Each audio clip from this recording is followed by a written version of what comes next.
कल हमें भैया एक कथा सुना रहे थे कि एक वैष्णव भक्त पुरी गए दर्शन करने के लिए, और मार्ग में कहीं कमल का तालाब दिखाई दिया, तो उनके मन में आया कि इतने सुंदर कमल हैं, ये तो महाप्रभु जगन्नाथ जी को अर्पित होने चाहिए।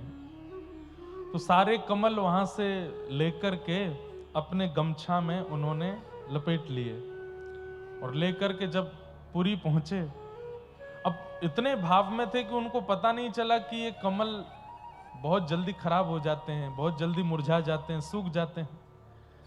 तो जब तक वो पुरी पहुंचे तो वो कमल पूरे सूख चुके थे, ठाकुर जी को अर्पित करने लायक बचे नहीं थे, लेकिन उनका तो भाव था।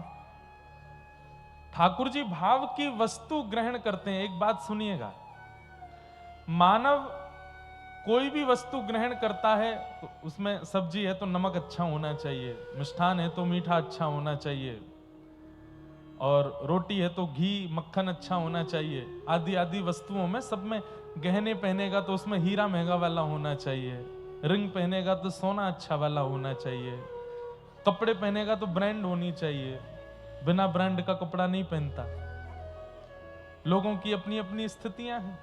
जूते चप्पल भी पहनते हैं तो वो भी एक कंपनी होगी उसके पहनते हैं, तो ही उनकी गाड़ी भी एक कंपनी की पहनते हैं। अरे आज तक तो मोहल्ला भी कौन सी जगह पर रहते हो इसी से उसका स्टेटस नाप लिया जाता है।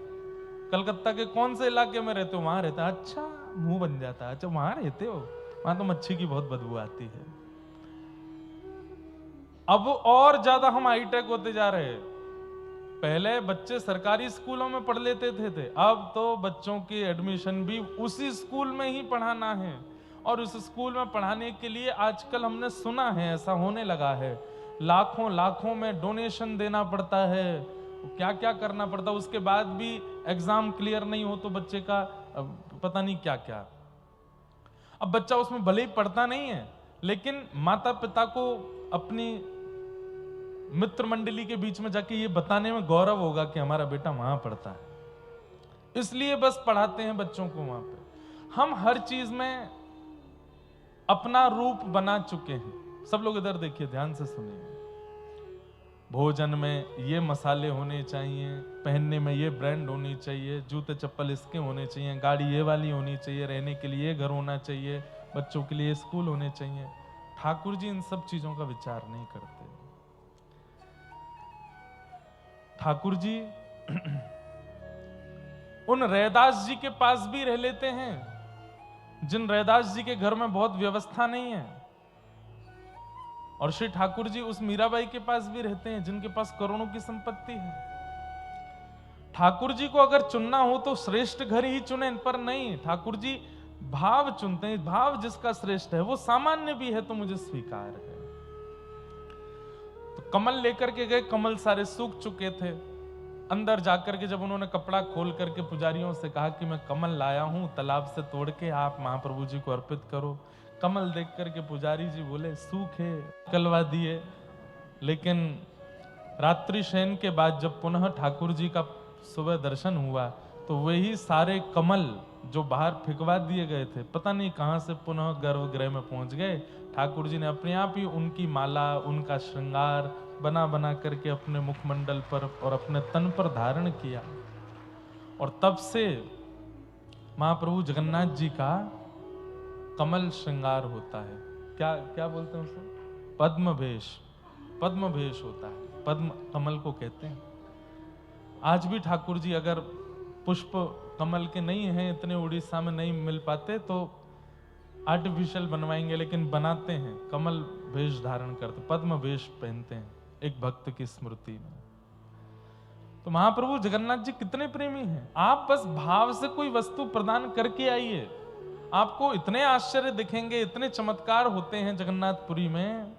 महाप्रभु जी खूब कृपा। मैं तो एक बार अभी जब कथा थी कुछ महीने पहले, कौन से महीने में हुई थी? सितंबर में कथा हुई पुरी में। अभी हमारी फिर से कथा है,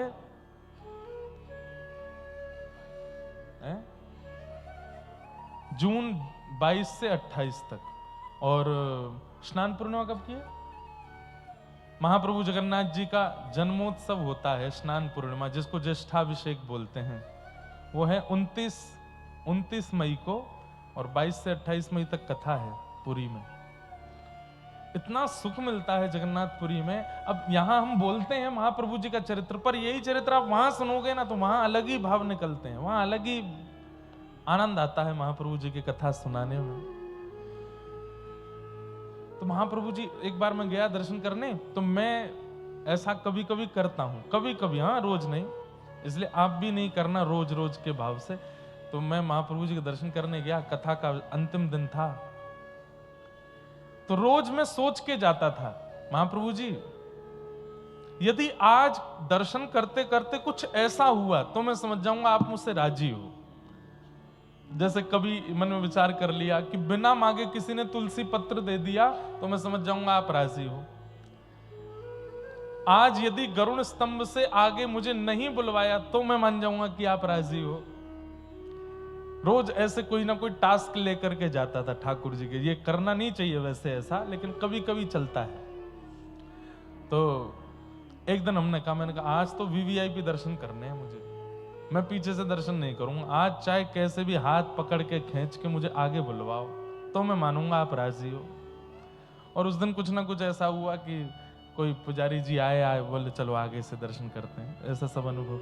अब अंतिम दिन था कथा का, मन बहुत भावुक था, कल चले जाना है। हमने कहा महाप्रभु जी अब तो हम जा रहे हैं कथा पूरी करके, आप कथा में आए थे इसका मुझे प्रमाण चाहिए, और इसका प्रमाण मैं तब मानूंगा कि आज मैं महाप्रसाद स्वयं नहीं पाऊंगा। आज कोई आपके सेवा अधिकारी महाप्रसाद लेके आवे और मेरे हाथ में ना दें, सीधे मुंह में दें, तो मैं मानूंगा कि आप कथा में आए थे। अब ये तो बहुत बड़ा टास्क दे दिया ना, लेकिन महाप्रभु जी की लीला देखो। उस दिन आगे से ही दर्शन कर रहा था मैं, और वो एक महाप्रसाद, अनेक अनेक प्रकार के महाप्रसाद बनते हैं, तो एक महाप्रसाद में थोड़ा मीठा महाप्रसाद होता है, उसमें दालचीनी भी होती है, हैं? कालिया, कानिका, कानिका, हैं? कनिका, कनिका, अच्छा।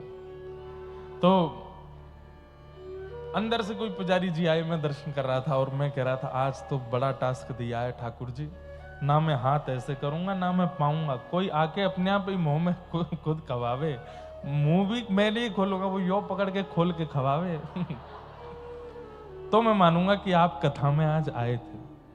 और बस मैं घुटने पे बैठ के ऐसे दर्शन कर रहा था, सन्मुख अंदर जाने की अनुमति नहीं थी, बस थोड़ा आगे ले गए थे पुजारी जी।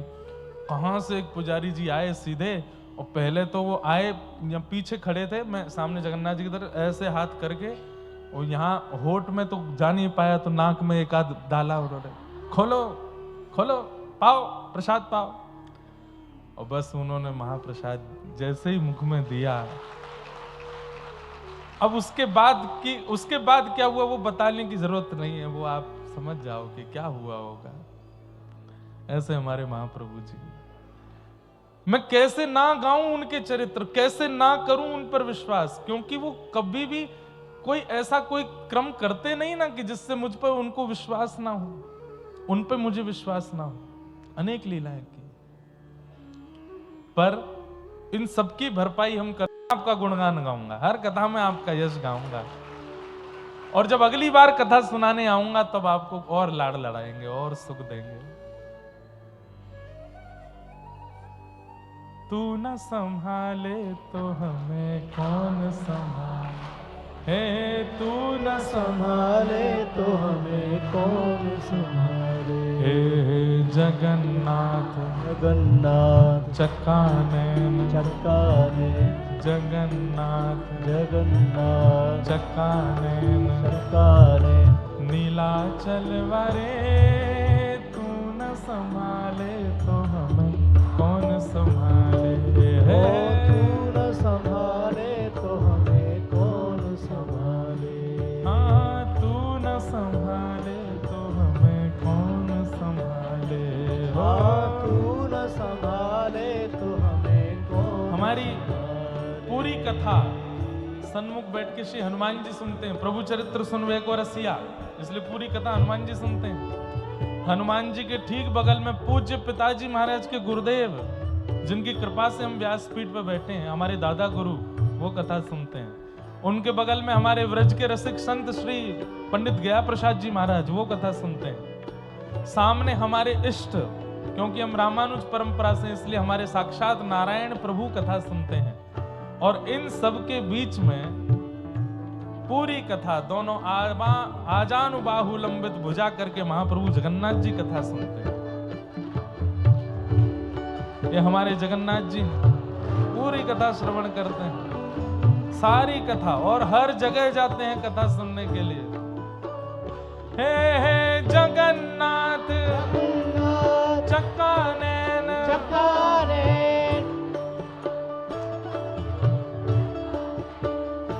हे जगन्नाथ चक्का नैन हे जगन्नाथ चक्का नैन लीला चलवारे तू न संभाले तो हमें कौन संभाले, हे तू न संभाले तो हमें कौन संभाले।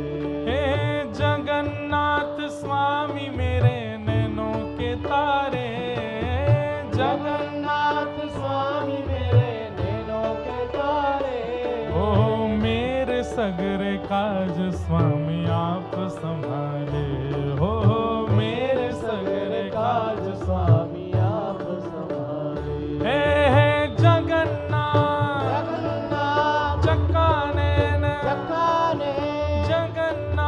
जगन्नाथ चक्का नैन लीला चलवारे तू न संभाले तो हमें कौन संभाले, ओ तू न संभाले तो हमें कौन संभाले। हाँ तू न संभाले तो हमें कौन संभाले, ओ तू न संभाले तो हमें कौन। श्री जगन्नाथ महाप्रभु की। तो ऐसे हमारे महाप्रभु जगन्नाथ जी हैं, बड़ी कृपा करते हैं, अनुग्रह। आज देखो एक और रूप में पधारे हैं, तो जगन्नाथ जी की बड़ी कृपा है। कभी किसी अन्य वस्तु का विचार नहीं करते महाप्रभु जी। आप कितना प्रेम प्रकट करते हैं उनके सन्मुख, उससे महाप्रभु जी प्रसन्न होते हैं।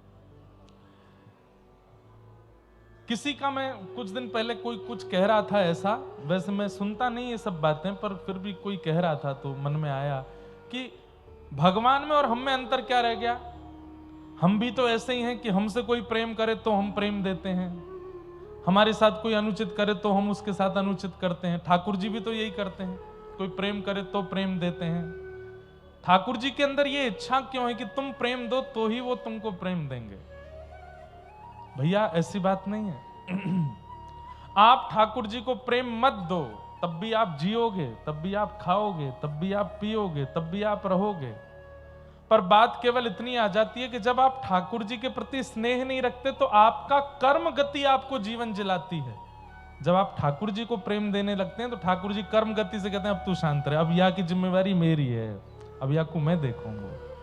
समझ में आई बात? आप स्कूल जाते हैं और स्कूल में जाकर के केवल आप क्लासरूम में अटेंडेंस करते हैं, पढ़ते लिखते नहीं है, तो जो कोऑर्डिनेटर स्कूल के होते हैं या जो स्ट्रिक्ट टीचर होते हैं वो आपकी खैरियत करते हैं। फिर आपकी कॉपीज चेक करना, आपके पेरेंट्स को इन्फॉर्म करना, आपको पनिशमेंट देना, ये सब चीज़ वो लोग करते हैं। पर जब आप अच्छे से पढ़ते हैं, खूब ध्यान रखते हैं, तो जो आपके क्लास टीचर होते हैं वही आपके सारे सब्जेक्ट्स में ध्यान रखते हैं कि आपका ये वाला काम पूरा है कि नहीं, ये वाला है कि नहीं। प्रेम के कारण वो आपके अधीन हो जाते हैं। ठाकुर जी को प्रेम नहीं दोगे तो भी आप जीवन जियोगे। और एक बात बोलूं, दुनिया में खरबपति लोगों को देख लो, एक भी ठाकुर जी से का प्रेम ही नहीं है। दुनिया के एक से एक बड़े उद्योगपतियों को देख लो, हाँ प्रेम होगा पर स्वार्थ लाग कर ही सब प्रीति। इतना प्रेम नहीं है ठाकुर जी के प्रति कि ठाकुर जी के लिए कुछ छोड़ दें ना। ठाकुर जी छोड़ लो हमारे लिए, पर हम नहीं छोड़ेंगे ठाकुर जी के लिए। तो बड़े बड़े धनी मानी, बड़े बड़े योग्य लोग, बड़े बड़े जितने भी आप कुछ भी संसार की समृद्धियों में जो श्रेष्ठ हैं, वो इतना प्रेम नहीं करते ठाकुर जी से, तो उन पर तो खूब समृद्धि है। समृद्धि मिले तो ही मत मानिए कि ठाकुर जी आपसे प्रीति करते हैं। कई बार आप देखेंगे तो भगवत भजन करने वालों के जीवन में कष्ट ज्यादा है। और इसका मैं एक अभी पिछली कथा में इसका प्रमाण दे रहा था। हम सबकी कर्म गति निश्चित है। मुझे मेरे जीवन में कितना कष्ट भोगना है, आपको कितना भोगना है, कब गिरना है, कब चोट लगनी है, कब सिर में दर्द होना है, कब तन से दुखी होना है, कब मन से दुखी होना है, कब धन से दुखी होना है, कब परिवार से दुखी होना, सब निश्चित है। और एक ही नहीं, अनेक जन्मों का निश्चित है। हम सबकी लाइफ कैसे चलती है? 10-10 वर्ष में विभाजन होता है। लिख लीजिएगा बात को। 10 years ऑफ लर्निंग, 10 साल आपकी लर्निंग के चलते हैं। और 10 years ऑफ अर्निंग, 10 साल आपके अर्निंग के चलते हैं, अच्छे चलते हैं। सबका जीवन ऐसे ही चलता है, 10-10 साल का विभाजन चलता ही रहता है। लेकिन कई बार कई लोगों की कर्म इतने ज्यादा पूर्व के, इस जन्म के या कहीं के इतने ज्यादा बिगड़े होते हैं कि वो 10 वर्ष बहुत खतरनाक होते हैं।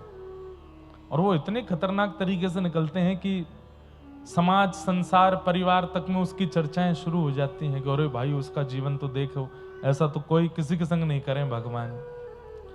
तो हम सबका जीवन विभाजित है।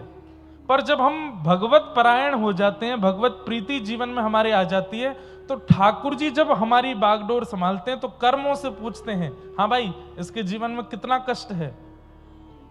तब कर्म बोलते हैं कि इसका जीवन तो है 80 वर्ष का और उसमें कष्ट है 35 वर्ष का।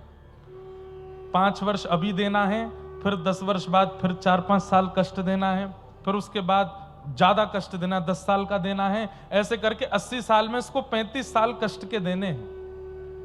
ठाकुर जी बोले फिर उसके बाद इसकी मृत्यु होगी, फिर ये दोबारा जन्म लेगा कहीं और, वहां फिर से इसके 40 साल के कष्ट और हैं। जीवन इसका 70 वर्ष का है। फिर उसके बाद फिर एक जन्म और होगा, वहां ये जन्म लेते ही मृत्यु को प्राप्त हो जाएगा, फिर ये 5वां जन्म और लेगा। ऐसे करके सब कुछ विभाजित है। लेकिन व्यक्ति जब भजन मार्ग में आ जाता है तो ठाकुर जी कहते हैं अब एक काम करो, सब लोग इधर देखना, इस जन्म का, अगले जन्म का, तीसरे जन्म का, इसको, और एक ही बार में देख करके इसी जन्म में इसका सारा हिसाब खत्म करो। क्यों? क्योंकि हमको इसको अपने चरणों की प्राप्ति करानी है, इसका पुनर्जन्म नहीं कराना है, एक बार में ही करवाओ। तो जैसे व्यक्ति भक्त परायण होता है तो ठाकुर जी एक साथ दे देते हैं, एक साथ खत्म करो, सारा निपटाओ। अच्छा, अब इसमें एक बात आती है कि जब उसके जीवन में कष्ट आता है, दूसरों को लगता है कि बहुत बड़ा कष्ट है, पर भगवत परायण व्यक्ति को पता तो रहता है कि कष्ट आ रहा है, लेकिन उसको ज्यादा फर्क नहीं पड़ता। वो ठीक है, सब निकल जाएगा, सब निकल जाएगा, और वो भजन में मस्त होकर के सब निकाल देता है। इसलिए ठाकुर जी स्वार्थी नहीं है कि आप प्रेम करो तो ही देंगे, नहीं करो तो भी आपका भोजन, रोटी, दाल, चावल हो सकता है और अच्छा चले। पर ठाकुर जी की सन्निधि जब आप ग्रहण करते हो तो प्रारंभिक समय में थोड़ी पीड़ा ठाकुर जी दे देते हैं। वो आपके प्रारब्ध कर्म है, उनको ठाकुर जी भुगवा रहे हैं, जल्दी जल्दी नष्ट करो इनको।